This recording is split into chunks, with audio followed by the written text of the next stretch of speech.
এতক্ষণ আমরা দেখছিলাম যে x square plus y square is equal a square. ওই টাইপের যদি বৃত্ত দেওয়া থাকে, বৃত্তের উপরে কোনো একটা বিন্দু দেওয়া থাকে, কিভাবে স্পর্শক অঙ্কন করা যায়। এখন আমরা বৃত্তের জেনারেল সমীকরণ যেটা, ওইটার উপরে কি কাজ করব, স্পর্শক অঙ্কন করব। মনে করো সমীকরণটা দেওয়া আছে x square plus y square plus 2gx plus 2fy plus c is equal 0। এটা হচ্ছে বৃত্তের জেনারেল সমীকরণ। এখন বলা হচ্ছে যে কি, যে এই বিন্দুতে স্পর্শক অঙ্কন করো। এই বিন্দুটা মনে করো পি বিন্দু, বিন্দুটা হচ্ছে x1, y1। এখন স্পর্শক অঙ্কন করতে হবে এই বিন্দুতে। তো এটা হচ্ছে আমাদের পি বিন্দু, এখানে এই স্পর্শকটা অঙ্কন করতে হবে। তো আগের মতো সেম আমরা যে কাজটা এখানের মধ্যে করব, যেহেতু এখানে একটা সরলরেখা যেটা দেওয়া আছে, এটা কোন বিন্দু দিয়ে যাচ্ছে, পি বিন্দু দিয়ে যাচ্ছে। যদি কোনোভাবে আমরা এই সরলরেখার ঢালটা বের করতে পারতাম এখানের মধ্যে, তাহলে কিন্তু আমাদের কাজ শেষ হয়ে যেত। তাহলে আমরা কিভাবে বের করতাম, তখন বের করতাম যে y minus y1 m into x minus x1। তাহলে যদি আমরা কি করতে পারতাম এখানের মধ্যে, আমরা যদি ঢাল বের করতে পারতাম, তাহলে আমরা অনায়াসে করে ফেলতে পারতাম। এখন আমাদের মেইন টার্গেট হচ্ছে এখানের মধ্যে এই ঢালটাই বের করা। এখন দেখি এই ঢালটা কিভাবে বের করতে হয়। এখন কথা হচ্ছে, আমি আগে স্পর্শকের দিকে ফোকাস না করি, আমি বললাম যে ঠিক আছে, যে স্পর্শকটা বাদ দেয়। এখানে এখানে যদি বৃত্ত এটা হয়, তাহলে বৃত্তের কেন্দ্র যেটা, এটা কত হবে এখানের মধ্যে, বৃত্তের কেন্দ্র হবে মাইনাস জি কমা মাইনাস এফ। এটা হবে বৃত্তের কেন্দ্র। এখন বৃত্তের কেন্দ্র যদি মাইনাস জি মাইনাস এফ হয়, এখন যদি জিজ্ঞেস করা হয় যে অবিলম্ব যেটা, এটার সমীকরণটা কি হবে। তো অবিলম্বের ঢাল যদি জানি, আমরা স্পর্শকের ঢালও জেনে যাব। অবিলম্বের ঢাল এখানের মধ্যে কি হবে, অবিলম্বের ঢাল যেটা, সেটা হচ্ছে এখানের মধ্যে ওটাকে আমরা এম প্রাইম দিলাম অবিলম্বের ঢালটা। তাহলে এম প্রাইম সমান ওয়াই অক্ষের পরিবর্তন ডিভাইডেড বাই এক্স অক্ষের পরিবর্তন। ওয়াই অক্ষের পরিবর্তনে কি হবে এখানের মধ্যে, y1 মাইনাস মাইনাস এফ, তাহলে কি হয়ে যাবে, প্লাস হয়ে যাবে। তাহলে y1 প্লাস এফ হয়ে যাবে, আর এখানের মধ্যে আসবে x1 প্লাস এখানের মধ্যে জি। এখন যেহেতু আমরা এম এর ঢাল, এম প্রাইমের ঢাল জানি, তাহলে এটার ঢাল তো বের করতে পারবো। গুণফল -1 হতে হবে, তাহলে এটাকে উল্টায় আমরা মাইনাস করে দিব, তাহলে তো গুণফল -1 হয়ে যাবে। তাহলে এম এর ঢাল যেটা, অর্থাৎ আমাদের স্পর্শকের ঢাল যেটা, এটা হচ্ছে এখানের মধ্যে মাইনাস করে দিতে হবে, আর এটাকে উল্টায় দিতে হবে। উল্টায় দিলে কত হবে, x1 প্লাস জি y1 প্লাস এফ। এখন কিন্তু এদের গুণফলটা -1 আসবে। এই ক্ষেত্রে আমাদের m into m prime is equal আসবে কত, -1। তাহলে আমরা এখানে ঢাল পেয়ে গেলাম। তো আমরা ঢালটা 1 নং সমীকরণে বসাই দিই।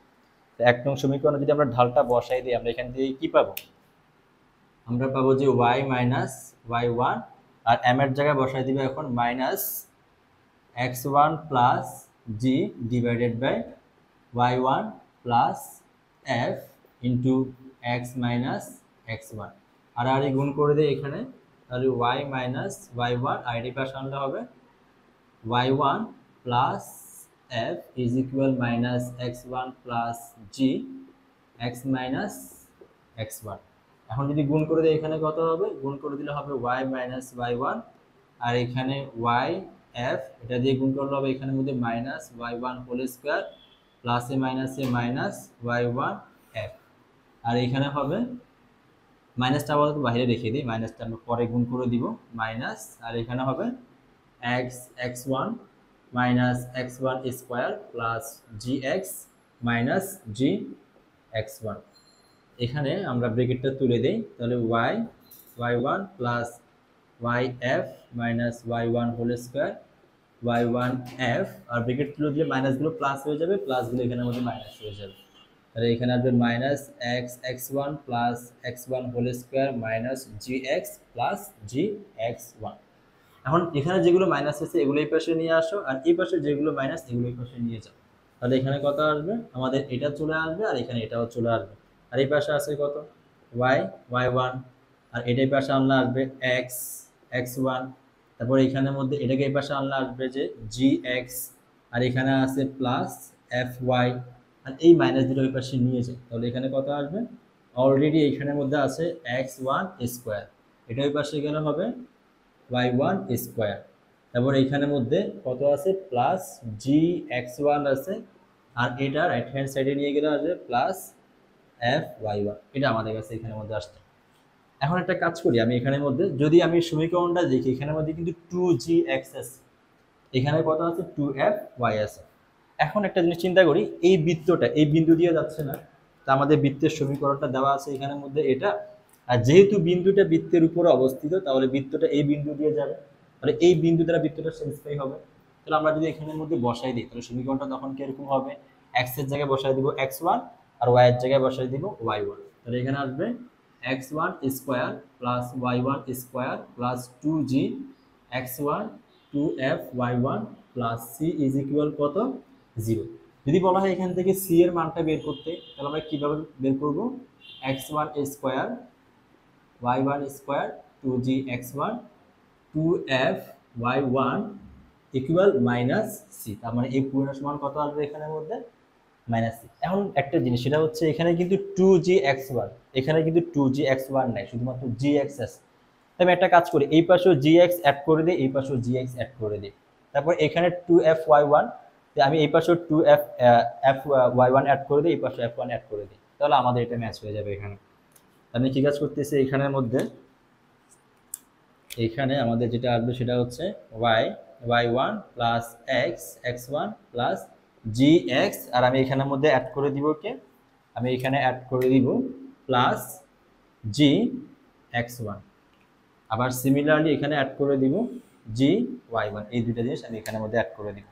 তাহলে এখানে কি থাকবে আমাদের কাছে, আর প্লাস fy ইজ ইকুয়াল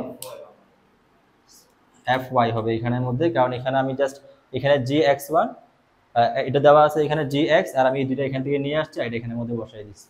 কারণ এই দুইটা জিনিস আমরা রাইট হ্যান্ড সাইডে লেফট হ্যান্ড সাইডেও যোগ করে দিব, রাইট হ্যান্ড সাইডেও যোগ করে দিব, তো আমাদের কাছে এখানে fyটা থেকে যাবে এখানের মধ্যে। আর এটা কথা বলতেছে fy1, তাহলে এই জায়গাটার মধ্যে কত হবে এখানের মধ্যে, এই জায়গাটাতে হবে fy1। তাহলে এখানে আমরা বসাই দিই, আমাদের কাছে এখানে কত আসবে, এখানে আসবে x1 square plus y1 square plus gx1, আর gx1 এর সাথে আমরা অ্যাড করে দিছি কত আরেকটা প্লাস gx1, এই পাশেও নিয়ে আসছে এই পাশেও নিয়ে আসছে, তারপর এখানে কত হবে, এখানে হবে যে প্লাস fy1, আর আমি এখানেও অ্যাড করে দিছি কত, এখানে আমরা উভয় পাশে fy1 অ্যাড করে দিছি fy1। তাহলে লেফট হ্যান্ড সাইডে আমাদের কত আসতেছে, সরি রাইট হ্যান্ড সাইডে কত আসতেছে, x1 square plus y1 square plus 2gx1 plus 2f(y1), এটা আমাদের কাছে লেফট হ্যান্ড সাইডে আসতেছে। এখন এই পুরা জিনিসটার সমান আমাদের কাছে কত বলতে পারি আমরা, মাইনাস সি বলতে পারি না, কারণ এটা হচ্ছে আমাদের কাছে এখানের মধ্যে মাইনাস সি, এখানে আসতেছে আমাদের কাছে কত মাইনাস সি আসতেছে। এখন যদি আমরা একটু এই পাশে দেখি, এই পাশে কি হবে, এই পাশে আমাদের কাছে যেটা হবে x(x1) তারপর প্লাস y(y1), আর এখানে যেটা সেটা হচ্ছে যে কি, যে এখান থেকে আমি যদি জিটা কমন নিয়ে নিই তাহলে জি কমন নিলে যেটা আসবে সেটা হচ্ছে x প্লাস x1 আসবে, আর এখান থেকে আমি যদি f কমন নিয়ে নিই তাহলে আসবে y plus y1 is equal কোনটা, ইজ ইকুয়াল মাইনাস সি।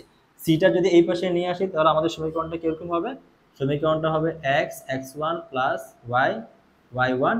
আর একটা কাজ করি, আমাদের সূত্রের মধ্যে কিন্তু 2 আছে একটা, আমি 2 আনার জন্য এখানে 2 দ্বারা গুণ করে দেই, আর এখানে gx(x1) এটাকে আবার 2 দ্বারা ভাগ করে দিই, তাহলে হয়ে গেল না। এবার এখানে আমাদের কাছে কত প্লাস 2f, এখানে y plus y1 divided by 2 plus এখানের মধ্যে c ইজ ইকুয়াল কত 0। তো এটাই হচ্ছে আমাদের কিসের সমীকরণ, স্পর্শকের সমীকরণ। এটা হচ্ছে আমাদের কার সমীকরণ, স্পর্শকের সমীকরণ এখানের মধ্যে। এখন এখানে দেখো জাস্ট কি হয়েছে, এখানে x1 মানে আমাদের বিন্দু x1 এটা, আর y1 মানে আমাদের y এর স্থানাঙ্ক। তো এখন এটা হচ্ছে আমরা কিভাবে করব, যদি আমরা সিকিউতে করি তাহলে তো বেসিক দিয়ে এভাবে করব, আর এমসিকিউতে করলে আমরা শর্টকাটটা মনে রাখবো। তো এখন আমরা এতক্ষণ দেখছিলাম যে প্রমাণগুলো কিভাবে করতে হয়, বাট কথা হচ্ছে সবসময় তো আমরা এভাবে প্রমাণ করবো না, আমাদের মনে রাখার শর্টকাট ট্রিকও আছে। যেমন একটা জিনিস এদিকে দেখো, যখন x square plus y square is equal a square দেওয়া ছিল, এটার স্পর্শকের সমীকরণ কি আসছিল, যদি বিন্দুটা কত হয়, বিন্দুটা x1, y1 হয়, যদি এই বিন্দুটা হয় তাহলে স্পর্শকের সমীকরণটা এখানের মধ্যে আসছিল x(x1) plus y(y1) is equal a square. আবার যখন সমীকরণ এটা হয়েছে x square plus y square plus 2gx plus 2fy plus c is equal 0, তখন আমাদের সমীকরণটা কি আসছিল, স্পর্শকের সমীকরণটা আসছিল এখানের মধ্যে x x one plus y one plus 2g x plus x one divided by 2 plus 2f y plus y one divided by 2 plus c is equal 0। এখন শর্টকাট টেকনিকটা কি এদিকে দেখো, মনে রাখার ট্রিক, এটা হচ্ছে মনে রাখার ট্রিক।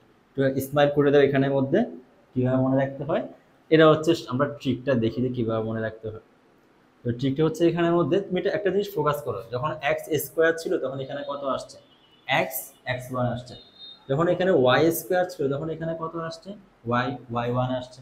এবার 2 নম্বরটা দিয়েও দেখো, যখন এক্স স্কোয়ার ছিল তখন এখানে কত আসছে, এক্স এক্স ওয়ান আসছে।